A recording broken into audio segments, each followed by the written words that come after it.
அனைவருக்கும் வணக்கம். இது உங்கள் ரைட்டர் சீலனின் யூடியூப் பக்கம். நீங்கள் கேட்டுக்கொண்டிருப்பது பரகேசரி ஆதித்த கரிகாலன் பாகம் 1 உத்தமசீலியார் காண்டம் அத்தியாயம் 48 சகயாத்திரியில் முடிவடைந்த சகாப்தம்.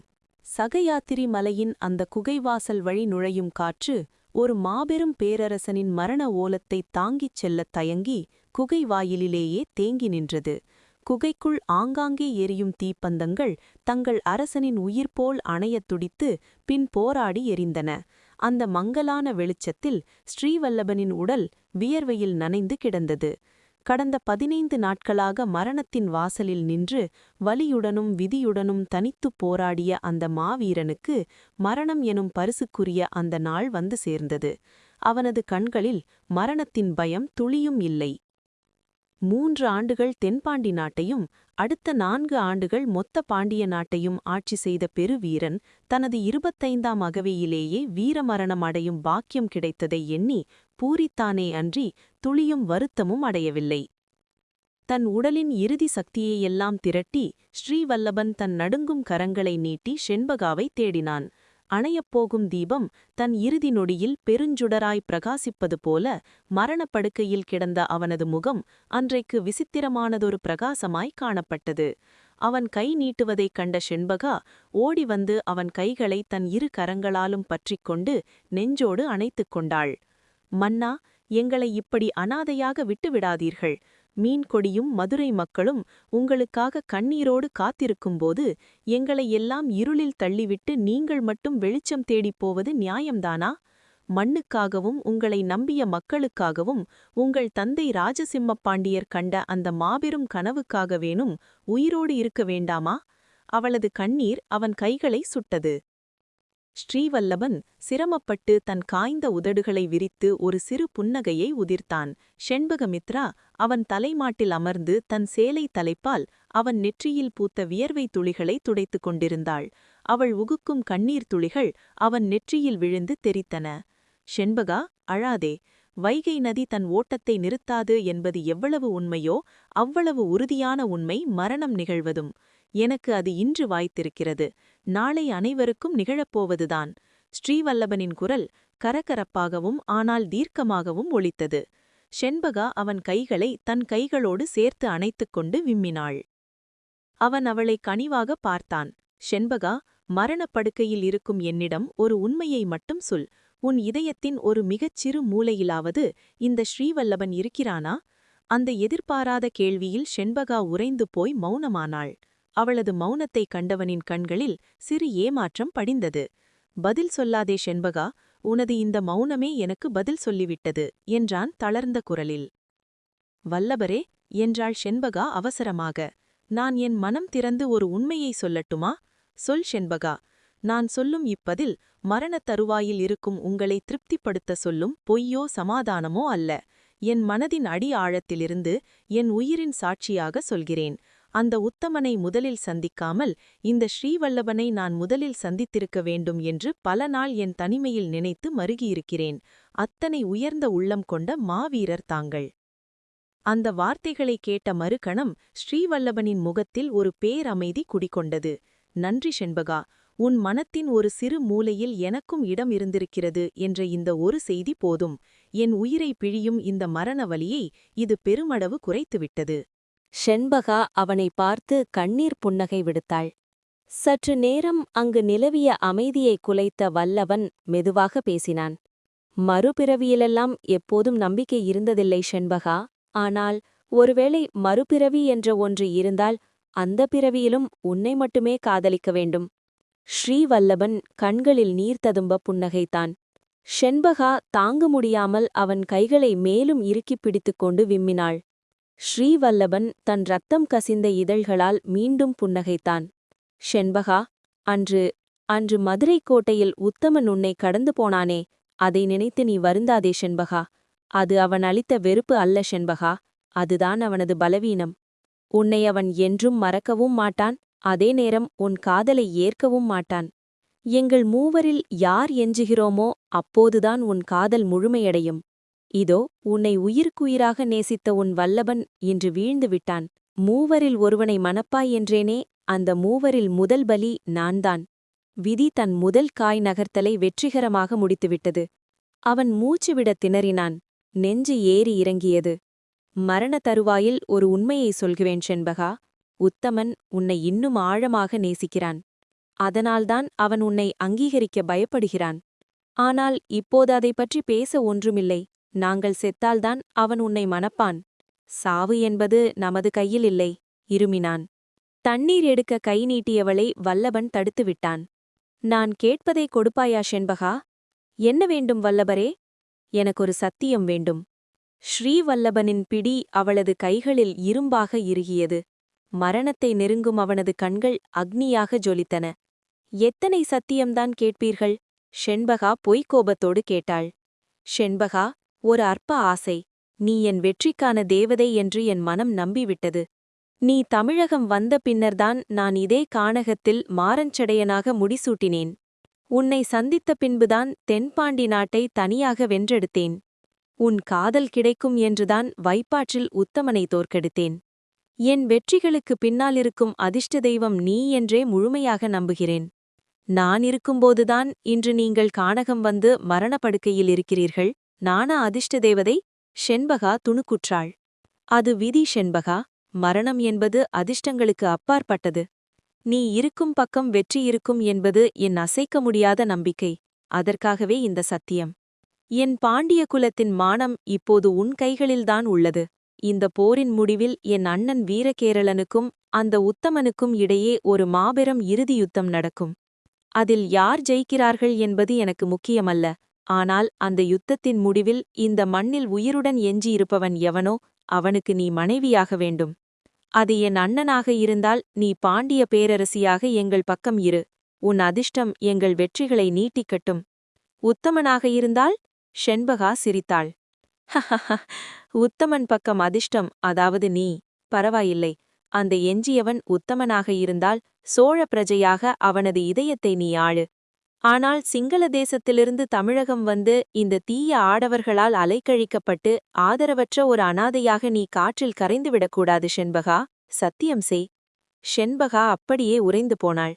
மன்னா, இது என்ன கொடுமை? என் வாழ்வை போர்க்கள இரத்தத்தால் தீர்ப்பு எழுதப்படும் ஒரு சபபந்தயத்தில் பணயம் வைக்க சொல்கிறீர்களா? ஆமாம் செண்பகா.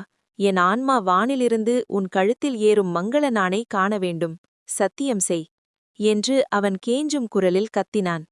அவனது ஆவேசத்தைக் கண்டு நடுங்கிய செண்பகா அலறியபடி, சத்தியம் செய்கிறேன் மன்னா. எஞ்சியிருப்பவன் எவனோ அவனே என் மணாளன். இது உங்களுக்காக நான் எடுக்கும் முடிவு என்று கண்ணீரோடு வாக்கு கொடுத்தாள். நன்றி செண்பகா என்று கூறி புன்னகையடபடி ஸ்ரீவல்லபன் மெல்ல தலை திருப்பி இத்தனை நேரமும் தூணோரம் சிலையாக நின்று கொண்டிருந்த தன் அண்ணன் வீரகேரளனை பார்த்தான். அண்ணா, அருகில் வாருங்கள். வீரகேரளன் ஓடி வந்து தம்பியின் முன்னால் மண்டியிட்டான். வல்லபா, ஏன் இப்படி ஒரு கொடூரமான சத்தியத்தை செண்பகாவிடம் கேட்டாய்? அவளை உத்தமனையே மணந்து கொள்ள சொல் தம்பி. நான் இனிமேல் தடுக்க மாட்டேன். நீயும் நானும் எஞ்சியிருக்கும் வரை அவன் அவளை ஏறெடுத்தும் பார்க்க மாட்டான் அண்ணா. அதற்காகவா நாம் அவனுடன் சண்டை செய்கிறோம்? நம் மண்ணுக்கும் மக்களுக்கும் தானே? மண், பொன் கூட இந்த அபலை பெண்ணையும் சேர்த்து கொள்ளண்ணா. 3 ஆடவர்களாலும் நிறைய காயம்பட்ட இந்த பேதை பெண் தமிழகம் தவறவிடக்கூடாத சொத்து. எனக்கு எந்த சொத்தும் வேண்டாம் தம்பி. ஸ்ரீவல்லபன் அவன் கைகளை பலமாக பற்றினான். இல்லை அண்ணா, நீங்கள் இருவரும் மோதப்போவது உறுதி. அது விதியின் கணக்கு. அதை யாராலும் மாற்ற முடியாது. அதுபோலவேதான் செண்பகாவின் வாழ்வும் விதியின் கணக்கு. என்னமோ தம்பி, இன்று நீ அதிகம் பேசுகிறாய். உறங்கி ஓய்வெடு. அண்ணா, சில முடிவுகளை சிந்தனை இருக்கும்போதே எடுத்துவிட வேண்டும் அண்ணா. நினைவு தப்பிய பின்பு உயிருடன் இருந்தாலும் அவன் பிணம்தான். தம்பி, பெரிய வார்த்தைகளெல்லாம் பேசாதே. அண்ணா, அண்ணா, இன்று முதல் நீங்கள் வெறும் வீரகேரளன் அல்ல. பாண்டிய நாட்டின் மானம் என் இரத்தத்தோடு இந்த மலையின் மண்ணில் அனாதையாக புதைந்துவிடக்கூடாது என்று சொல்லியபடியே அவனை அருகே அழைத்து தன் கைகளால் இறுக்கினான். வீரகேரளன் அவன் அருகில் மண்டியிட்டு அமர்ந்து தன் தம்பியின் கைகளைப் பற்றி ஆசுவாசப்படுத்தினான். அண்ணா, என் வீரகேரள அண்ணா. ஸ்ரீவல்லபனின் குரல் உடைந்து தேம்பியது. இறக்கப்போகும் உன் தம்பிக்கு ஒரு வரம் கொடுப்பாயா? கேள் வல்லபா, என் உயிரை கேட்டாலும் இப்போதே எடுத்துத் தருகிறேன் என்றான் வீரகேரளன் கண்ணீர் மல்க. அண்ணா, என் மரணத்திற்குப் பிறகு நீ வெறும் வீரகேரளனாக சுருங்கிவிடக்கூடாது. வெறும் கொங்கு நாட்டின் மன்னன் அல்ல நீ. வீழ்ந்து கிடக்கும் பாண்டிய நாட்டின் இரத்தமும் நம் முன்னோர்களின் கௌரவமும் உன் உடம்பிலிருந்து உன் வாளுக்கு ஏற வேண்டும். இதோ இப்போதே இந்த வினாடியே உன்னை பாண்டிய தேசத்தின் மாமன்னனாக நான் அறிவிக்கிறேன். வீரபாண்டியன் எனும் பெயரில் நீ முடிசூட வேண்டும். சோழனை வேரறுத்து நம் மதுரையை மீட்கும் வரை உன் வாள் உறையக்கூடாதண்ணா. ஸ்ரீவல்லபன் செத்துவிட்டான் என்று இந்த உலகம் சொல்லக்கூடாது. அவன் வீரபாண்டியனாக உருமாறிவிட்டான் என்று கேட்டு அந்த உத்தமன் நடுங்க வேண்டும். சத்தியம் செய்யண்ணா. வீரபாண்டியனாக முடிசூடுவாயா? வீரகேரளன் குலுங்கி அழுது தன் தம்பியின் நெற்றியில் முத்தமிட்டான். வல்லபன் தன் இடையில் செருகியிருந்த பாண்டிய சக்கரவர்த்தியின் பட்டத்து வாளை உருவி அதன் கைப்பிடியை வீரகேரளன் பக்கம் நீட்டினான். சத்தியம் செய் அண்ணா என அவன் குரலால் ஆணையிட்டான். வாளின் கைப்பிடியை நெற்றியில் ஒற்றியபடி வீரகேரளன் சொன்னான். சத்தியம் செய்கிறேன் தம்பி. நீ சிந்திய இரத்தத்தின் சாட்சியாக இன்று முதல் நான் வீரகேரளன் அல்ல.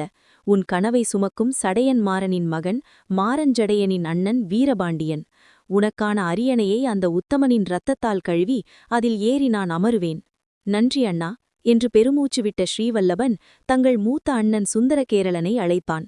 அண்ணா, பாண்டிய நாட்டை மீட்கும் வரை நீங்கள் ஓயக்கூடாது என்று அவன் சொல்ல சுந்தரகேரளன் கண்ணீருடன் ஆமோதித்து தலையசைத்தான். அதன்பின் பாண்டிய நாட்டின் புது அரசனாகப் போகும் வீரகேரளனை தன் முகத்தருகே அழைத்தான் ஸ்ரீவல்லபன். மூச்சு திணறலுக்கு நடுவில் தன் அண்ணனின் காதுகளில் பாண்டிய தேசத்தின் ராஜ ரகசியங்களை உரைக்கத் தொடங்கினான். அந்த குகைக்குள் இருந்த ஒருவருக்கும் அந்த ரகசியம் கேட்கவில்லை. சோழ தேசத்தில் ஊடுருவியிருக்கும் பாண்டிய ஒற்றர்களின் பெயர்கள், தலைமுறைகளாக பாதுகாக்கப்படும் கருவூலத்தின் ரகசிய வழிகள், பாண்டிய குலதனங்களான இந்திர ஆரமும் சுந்தர முடியும் பாதுகாக்கப்படும் மறைவிடம், ஆபத்து காலத்தில் உதவ காத்திருக்கும் குறுநில மன்னர்களின் கூட்டணிகள் என பாண்டிய சாம்ராஜ்யத்தின் உயிர்நாடியான இந்த ராஜ ரகசியங்கள் அத்தனையும் ஸ்ரீவல்லபனின் மூச்சுக்காற்றின் வழியே வீரகேரளனின் காதுகளை அடைந்தன. அந்த மாபெரும் ரகசியங்களின் பாரம் வீரகேரளனின் தோள்களை அழுத்தினாலும் ஒவ்வொரு செய்தியை கேட்கும்போதும் ஒரு பேரரசனின் கம்பீரம் அவன் முகத்தில் வந்து ஒட்டிக்கொண்டது. மரணத்தின் வாசலிலும் தன் தம்பி அமைத்து வைத்திருந்த பிரம்மாண்டமான வலையமைப்பையும் அவனது மதிநுட்பத்தையும் கண்ட வீரகேரளனின் கண்களில் கண்ணீரும் பெருமிதமும் சரிபாதியாக வழிந்தன. ரகசியங்களை உரைத்து முடித்த ஸ்ரீவல்லபன் அங்கிருந்தவர்களை பார்த்து உரத்த குரலில் பிரகடனப்படுத்தினான். இன்று முதல் பாண்டிய நாட்டின் நாடு கடந்த சக்கரவர்த்தியாக மாரஞ்சடையனாக என் அண்ணன் வீரகேரளனை வீரபாண்டியனாக நியமித்து ஆணையிடுகிறேன். வானில் சந்திரன் உள்ளவரை, வைகை இந்த மண்ணில் ஓடும் வரை, குமரிக்கடல் வற்றும் வரை, சகயாத்திரி மலை தூரும் வரை எங்கள் குலமே இந்த பாண்டிய நாட்டை ஆளும். இது இந்த மாரஞ்சடையனின் ஸ்ரீவல்லவனின் இறுதி ஆணை. அவன் வார்த்தைகள் குகையெங்கும் எதிரொலிக்க அங்கிருந்த தளபதிகளும் வீரர்களும் ஒரு சேர தங்கள் ஆயுதங்களை எடுத்து தரையில் ஓங்கிக் குத்தி தங்கள் பேரரசருக்கு தங்கள் இறுதி ஏற்பை பணிவோடும் கண்ணீரோடும் அளித்தனர். ஆயுதங்கள் தரையில் மோதிய ஓசை பாண்டியர்களின் மறுமலர்ச்சிக்கான முரசொலியாக ஒலித்தது. தன்னுடைய கடமை முடிந்துவிட்டது என்று உணர்ந்த ஸ்ரீவல்லபனின் முகத்தில் வலிகள் நீங்கிய ஒரு தெய்வீகமான அமைதி நிலவியது. அவன் மெல்ல தன் அண்ணன் மகன் சிறுவன் வீரநாராயணனை பார்த்தான். அவனை அருகே அழைத்து அவனது தலையை அன்போடு வருடினான். நாராயணா, இனி உன் தந்தையும் இந்த செண்பகாவும் உன் பொறுப்பு என்று சொல்லி அவன் கையையும் எடுத்து தன் நெஞ்சோடு அணைத்து கொண்டான். இப்போது அவனது இரு கரங்களுக்குள்ளும் வீரகேரளன், சுந்தரகேரளன், வீரநாராயணன், செண்பகா என நால்வரின் கரங்களும் சிக்குண்டன. தன்னை சுற்றியுள்ள தன் அன்புக்குரியவர்களின் ஸ்பரிசத்தை தன் நெஞ்சோடு அணைத்து கொண்ட ஸ்ரீவல்லபன் தன் இறுதி மூச்சை இழுத்துவிட்டு தன் வலது கையால் வீழ்ந்து போன பாண்டியர்களின் வீரத்தை அடையாளமாக திகழும் தன் கூர் மீசையை முறுக்கி நீவிக் கொண்டான். அவன் கண்கள் மெல்ல நிலைத்து மூடின. மூச்சு ஏறி இறங்கி அடங்கியது. பாண்டிய குலத்தின் ஒரு பெரும் சரித்திரம் அந்த சகயாத்ரி மலையின் இருண்ட குகையில் அமைதியாக முடிவுக்கு வந்தது. அவன் கண்களை மூடிய அடுத்த கணம் செண்பகா மன்னா மன்னா என்று ஓவென்று கதறினாள். வீரபாண்டியனாக மாறியிருந்த வீரகேரளன் தன் தம்பியின் உயிரற்ற உடலை தன் மார்போடு இறுக கட்டிக்கொண்டு விம்மினான். அந்த பாண்டிய பேரரசரின் உயிர் சகயாத்திரி மலையை சூழ்ந்திருந்த மேகங்களோடு கலந்து மறைந்தது. வல்லபா என்று சுந்தரகேரளன் வானம் கிழிப்பட அலறினான். சிறுவன் நாராயணன் அவன் நெஞ்சில் தலை சாய்த்து தேம்பி தேம்பி அழுதான். அவன் உயிர் பிரிந்த அதே வினாடி வெளியே பேரிரைசலுடன் இடி முழங்கியது. வானம் கிழிந்து பெருமழை கொட்டத் தொடங்கியது. இயற்கையும் அந்த மாவீரனுக்காக கண்ணீர் வடித்தது.